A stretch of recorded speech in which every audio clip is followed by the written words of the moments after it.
রাজশাহী। এখন শুনবেন স্থানীয় বাংলা সংবাদ। আসসালামু আলাইকুম। বাংলাদেশ বেতার, রাজশাহী। স্থানীয় সংবাদ পড়ছি মোহাম্মদ শহীদুল হক সোহেল। সিরাজগঞ্জে যমুনা সেতু অবরোধ প্রত্যাহার করেছে রবীন্দ্র বিশ্ববিদ্যালয়ের শিক্ষার্থীরা।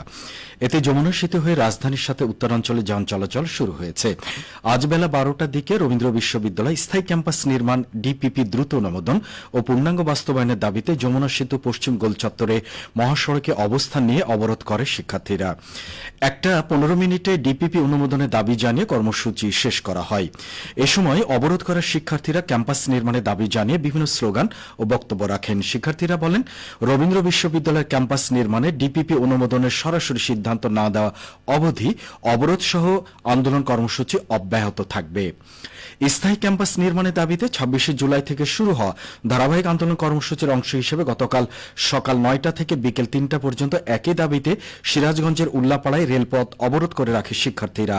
এই আন্দোলনে সংহতি জানিয়ে অংশগ্রহণ করেছেন বিশ্ববিদ্যালয়ের ভিসি সহ প্রশাসনের কর্মকর্তা, শিক্ষক ও স্থানীয়রা। রাজশাহী মেট্রোপলিটন পুলিশ আর এমপি কমিশনার মোহাম্মদ আবু সুফিয়ান বলেছেন, রাজশাহী বিশ্ববিদ্যালয় কেন্দ্রীয় ছাত্র সংসদ রাকসু নির্বাচন সুষ্ঠুভাবে সম্পন্ন করতে পুলিশ পেশাদারিত্বের সাথে দায়িত্ব পালন করবে। এ সময় তিনি বলেন, অন্যান্য বিশ্ববিদ্যালয়ের তুলনায় রাজশাহী বিশ্ববিদ্যালয় অনেক বড় হওয়ায় এর নিরাপত্তা ব্যবস্থা আরও সুসংহত করা প্রয়োজন। এজন্য সিসি ক্যামেরা স্থাপন এবং গেটগুলো সুরক্ষিত রাখতে হবে। সেই সাথে আইন শৃঙ্খলা পরিস্থিতি স্বাভাবিক রাখতে পর্যাপ্ত পুলিশ মোতায়েন থাকবে।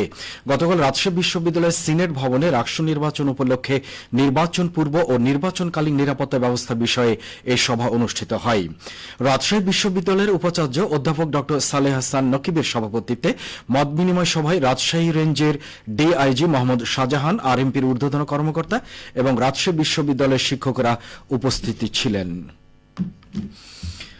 চাঁপাইনবাবগঞ্জের ভোলাহাটের চামুশা সীমান্ত দিয়ে 13 জন বাংলা ভাষাভাষীকে পুশিন করেছে ভারতীয় সীমান্তরক্ষী বাহিনী বিএসএফ। অনুপ্রবেশকারীকে আটকের বিষয় নিশ্চিত করেছে 59 বর্ডার গার্ড বাংলাদেশ বিজিবি।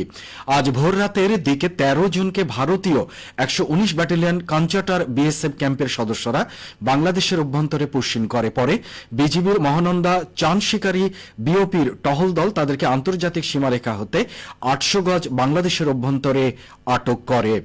প্রাথমিক জিজ্ঞাসাবাদে আটককৃতরা জানান, 2023 থেকে 2025 সালের মধ্যে বিভিন্ন সময় কাজের খোঁজে তারা ভারতে প্রবেশ করে। সেখানে তারা ভারতীয় পুলিশের হাতে গ্রেপ্তার হয়ে বিভিন্ন মেয়াদে কারাভোগ করে। পরে ভারতীয় পুলিশ তাদেরকে বিএসএফ এর কাছে হস্তান্তর করে এবং বিএসএফ তাদেরকে সীমান্তে এনে বাংলাদেশে পুশিন করে। আটককৃতদের প্রাথমিক জিজ্ঞাসাবাদ শেষে আইনানুগ ব্যবস্থা গ্রহণের কথা জানিয়েছে বিজিবি। রাজশাহীর বাঘার পদ্মাচরে 220টি বানভাসী পরিবারকে 10 কেজি করে চাল দেওয়া হয়েছে। গতকাল চকরাজাপুর ইউনিয়নের আতারপাড়া, চৌমাদিয়া ও দিয়ার কাদিরপুর চরের বানভাসী পরিবারের মাঝে এই চাল দেয়া হয়। এক সপ্তাহ থেকে পদ্মার পানি বাড়তে শুরু করেছে। 2 দিনে 15টি চরের প্রায় প্রতিটি পরিবারের উঠোনে পানি জমেছে। এতে তারা দুর্বিষহ জীবনযাপন করছেন। রাজশাহী জেলা প্রশাসক বাঘার চরে 220টি পরিবারকে 10 কেজি করে চাল বরাদ্দ দেন। এই চাল উপজেলা নির্বাহী কর্মকর্তা চকরাজাপুর ইউনিয়নের আতারপাড়া, চৌমাদিয়া ও দিয়ার কাদিরপুর চরের বানভাসী পরিবারের মাঝে এই চাল বিতরণ করেন। নওগাঁর রানীনগরে বাংলাদেশ রেলওয়ের ব্যবস্থাপনা ও সামাজিক সংগঠন রাইডো এর আয়োজনে শুরু হয়েছে রানীনগর রেল স্টেশনের শতবর্ষপূর্তি উৎসব। সকালে স্টেশন এলাকায় কর্মসূচির উদ্বোধন করেন উপজেলা নির্বাহী অফিসার রাকিবুল হাসান। শুরুতে বিভিন্ন শ্রেণী পেশার মানুষের অংশগ্রহণে শহরে একটি শোভাযাত্রা বের করা হয়। আয়োজকরা জানান, দিনব্যাপী কর্মসূচির মধ্যে রয়েছে রানীনগর রেলওয়ে স্টেশনের ইতিহাস উন্মোচন, ছবি প্রদর্শনী, আলোচনা সভা, সম্মাননা স্মারক, পুরস্কার প্রদান ও সাংস্কৃতিক পরিবেশন। উদ্বোধনী অনুষ্ঠানে উপজেলার সহকারী কমিশনার শেখ নওশাদ হাসান, রানীনগর থানার ওসি হাফিজ মোহাম্মদ রায়হান, রাইডোর সভাপতি সহ রেলওয়ের বিভিন্ন পর্যায়ে কর্মকর্তাগণ উপস্থিত ছিলেন। খেলার খবর, হকি। নাটোরের MJA হকি একাডেমির উদ্যোগে শিক্ষার্থীদের হকি অনুশীলন ক্যাম্প শুরু হয়েছে। আজ সিংড়া উপজেলার লালর উচ্চ বিদ্যালয় মাঠে এই অনুশীলন ক্যাম্প উদ্বোধন করেন জেলা প্রশাসক আসমা শাহীন। এ সময় জেলা প্রশাসক বলেন, খেলার মাঠগুলোকে সক্রিয় করতে হবে। খেলার মাধ্যমে সুনাগরিক হয়ে গড়ে ওঠার পাশাপাশি সফলতা প্রাপ্তির মাধ্যমে আন্তর্জাতিক পরিমণ্ডলে দেশের সুনাম বয়ে আনা সম্ভব।